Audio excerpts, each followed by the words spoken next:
Hello everyone and welcome back to my channel. This is part 3 in my Christmas decorating series. Today I'm doing my dining room. I wanted to do like sort of an English manor interior, sort of a Tudor style with Victorian influences, lots of rich reds and velvet greens and gold. So if you are interested, stick with me and I'm going to jump right into it.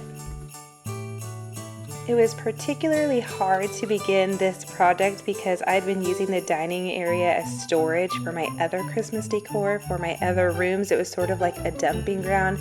So I poured myself a cup of tea and organized everything. I don't know about you, but if my space isn't clean, there is no way I can begin decorating. I have to be in the right headspace, and able to be in the right headspace, I have to have a clean environment.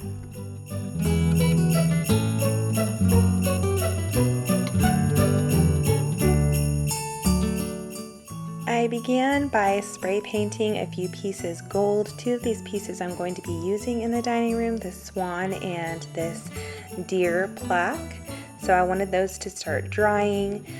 In the meantime, I got this print. I had it printed off at Walgreens, and I'm just going to add it to this cardboard back, or it's like a cardboard poster board. It was only $1.99 at Hobby Lobby, and I'm just going to Mod Podge it to the board, and then I'm going to Mod Podge over top to take this shiny sheen off and make it more of a matte finish with a little bit of texture to make it look more like a real painting. And this is totally the vibes that I'm going for in this room, just like a banquet with the greenery and just having a fun Christmas. I let this dry for pretty much the rest of the day. It probably took about 6 hours to dry completely because I used a lot of Mod Podge. That evening I decided to hang up on this wall. I have this beautiful deer head. It looks like wood. I believe it's a resin. I have another one like it in my last video. If you saw when I decorated my living room, that one is a little bit more embellished in the living room, but I still liked this guy, and he was half the price of the one that I used in the last room, so I thought he would look perfect above the painting. So I hung him up close to the ceiling, and then I hung up the painting right underneath it. Now I didn't show, but I actually duct taped this board to this frame. It's just an empty frame. They sell them at Hobby Lobby. I got it half off on their half off day, and I just added it with duct tape, and then I took a bunch of twine and doubled it up over and over and over and over again and screwed everything in so that it will be nice and sturdy. I'm obsessed with how this looks. I think it's so pretty. I just took some candles, some battery lit candles, and put them in these sconces next to the painting, and then I'm going to take some deep red velvet ribbon and tie that to the bottom of these sconces.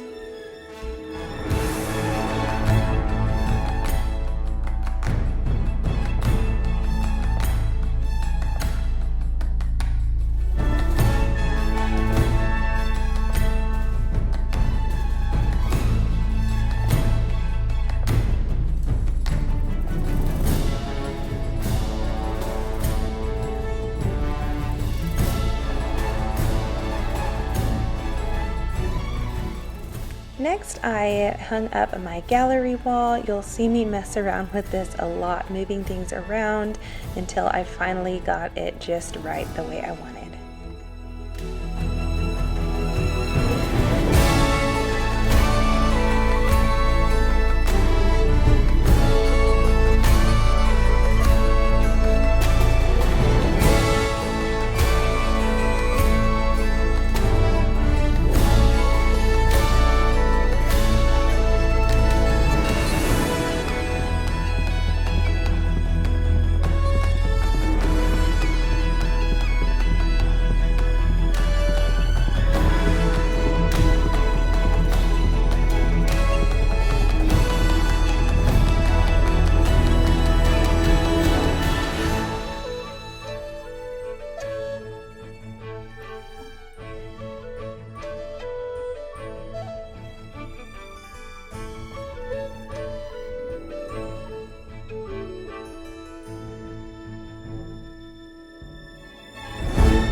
with the wall decor. If you saw my last video, then you'll remember the Advent wreaths that I made.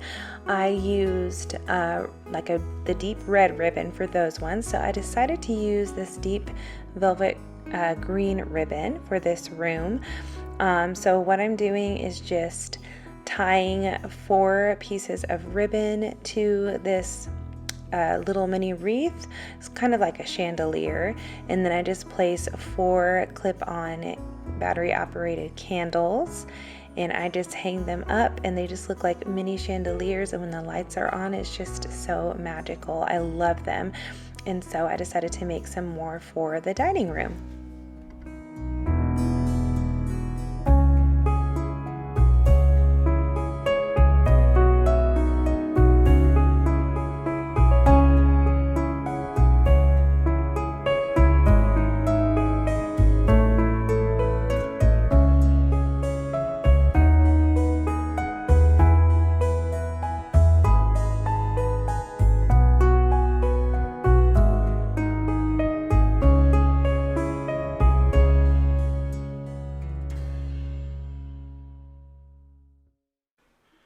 I got these gold wall bracket hooks to just screw into the walls on either side of the window, and I'm going to hang up these wreaths from those.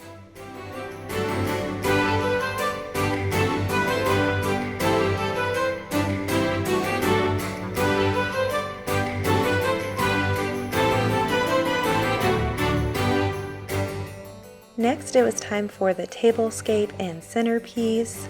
I wanted to include a lot of fruit decor to make it more traditional, more Victorian / Tudor. So I got this green cedar garland. This is my favorite garland. Hobby Lobby has been selling them. They're always sold out now. They became popular. I bought mine several years ago, and I'm glad I bought a lot. So I put that on the table first, and then I added the centerpiece. It's this swan candle holder I found at the thrift store many years ago, and on that same day I also found this gold little dish holder thing, and it has these gold wire leaves coming off of it, and it just so happens to fit perfectly inside the swan candle holder, so I always use this as the base of my centerpiece.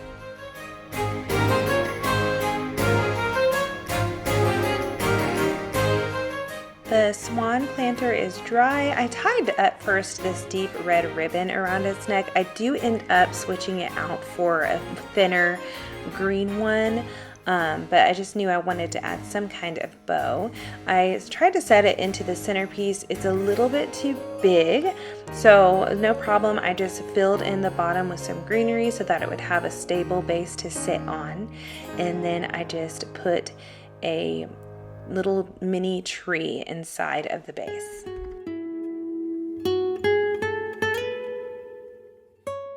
I wanted the garland to look really lush and rich and full, so I added some pomegranate picks, a few little gold pears, and some orange slices.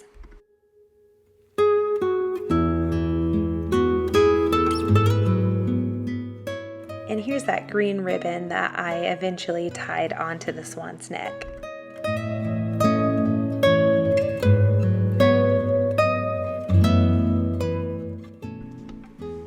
If you missed my first video, I showed you how to make these orange clove pomander little ornaments.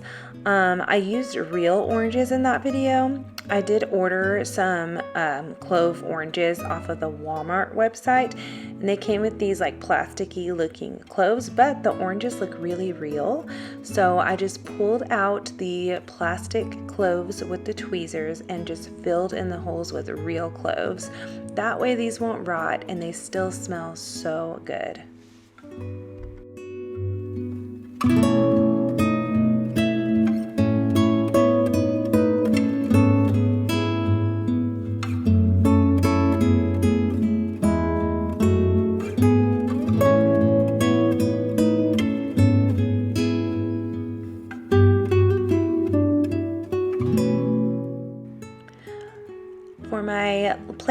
settings, I put these gold chargers down and some of my green transferware, and I started out with these little red plates, but they just made the table look way too busy, so I do end up changing them out. You'll see in my final tour at the end of this video, I changed them out for some green transferware to go on top of this. And for the napkins, I just tied a red velvet ribbon around, and I put these little brass bells in the center.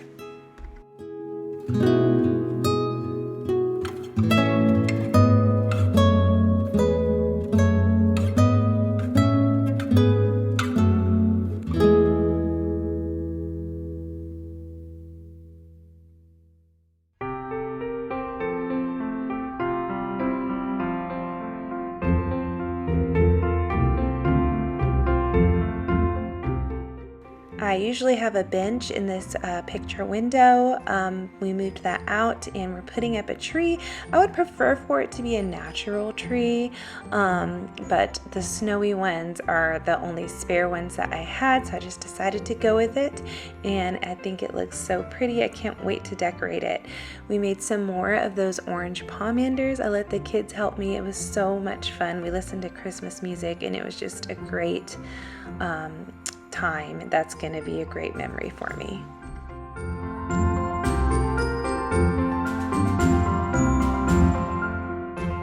Going on with the English theme, I decided to make some Tudor rose ornaments. I bought these green velvet ornaments from Hobby Lobby. They were $11.99, half off of that, so a pretty good price. I am not a painter whatsoever, but I thought it'd be pretty simple just to make some flowers on here. So I just got some red paint, some yellow paint, and for the white paint, I wanted it to be a little more textured, so I just watered down some spackle.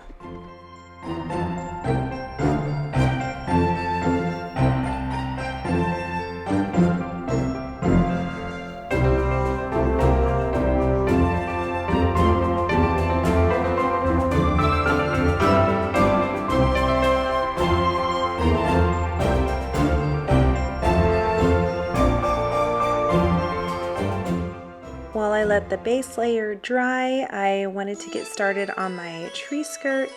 I had bought this sweater from the thrift store and I wanted to make something out of it because it is so beautiful, and I thought that a tree skirt would be perfect. I just cut along the seams of both the sides and the arms, and I just decided to mix it. Since it's not enough fabric for a tree skirt, I decided to add in some green velvet fabric that I had.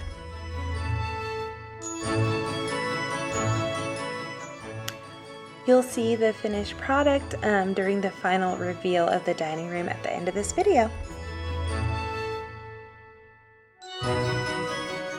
Once the ornaments were dry, I did my top layer with the white spackle, and the spackle dried way faster than the paint, so I could go ahead and add the yellow like just a couple minutes after, and I really love the way these turned out. I think they're so cute.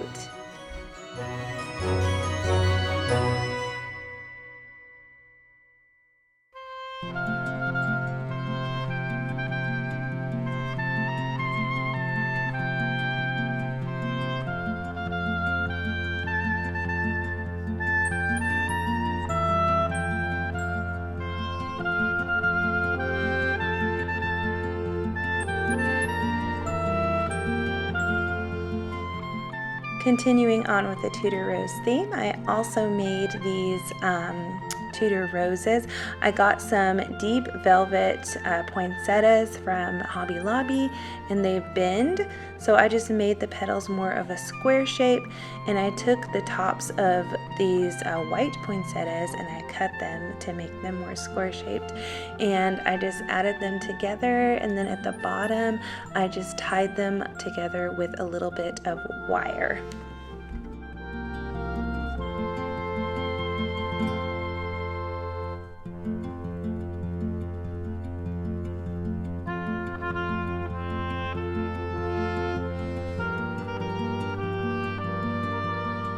Now for the tree topper, I didn't film because I made it at like 1 a.m. But I just made another little wreath chandelier. I put this gold beautiful tin crown around the outside of it. I just think it looks so regal and beautiful, and I just love it.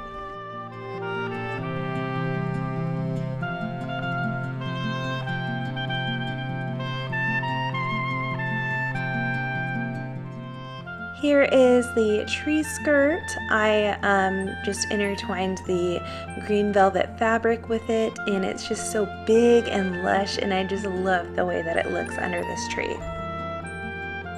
Lastly, it was time to decorate my sideboard buffet. I just added a green velvet table runner. I put this beautiful ceramic dish. It's a canister from William & Sonoma that I thrifted, and I put it on top of a cake stand. I just thought that would look really cute.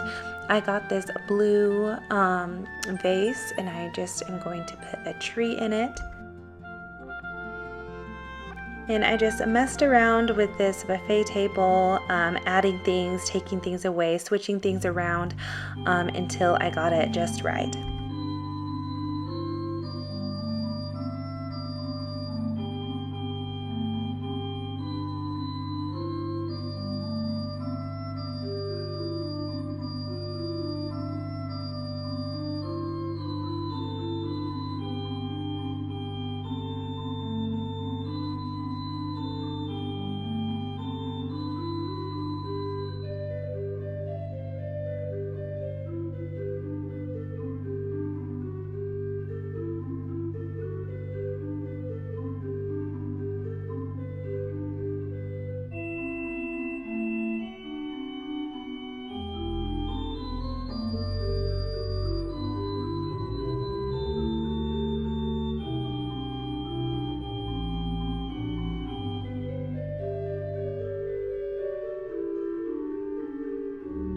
I ended up moving the canister with the cake stand over to the left and putting the tree into the middle of the buffet. I added some orange slices to the tree and a teacup and saucer next to the pictures.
For the final touch to my dining room, I wanted to add a wreath chandelier in the middle here. I tied it above my actual chandelier, and I just love the extra pop of greenery. I think it looks so pretty in here.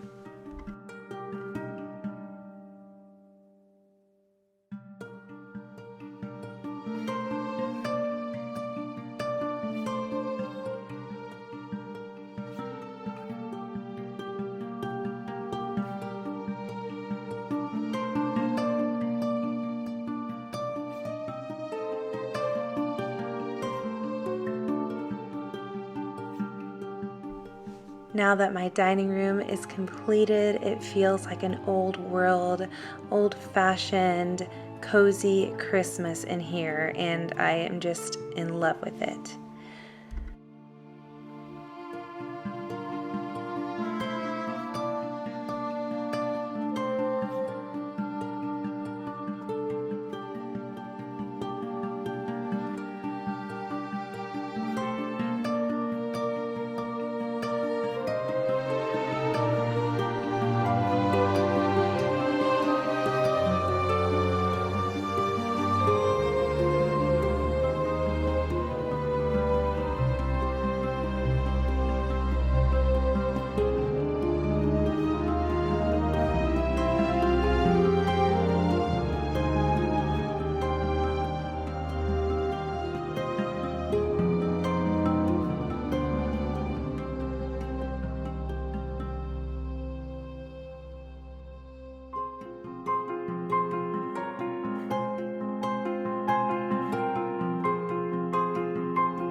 thank you so much for watching this video. If you liked it, please give it a thumbs up, and if you want to see my next video, be sure to subscribe. It might post after Saturday next week just because I'll have company for Thanksgiving, but it'll definitely be out Monday or Tuesday.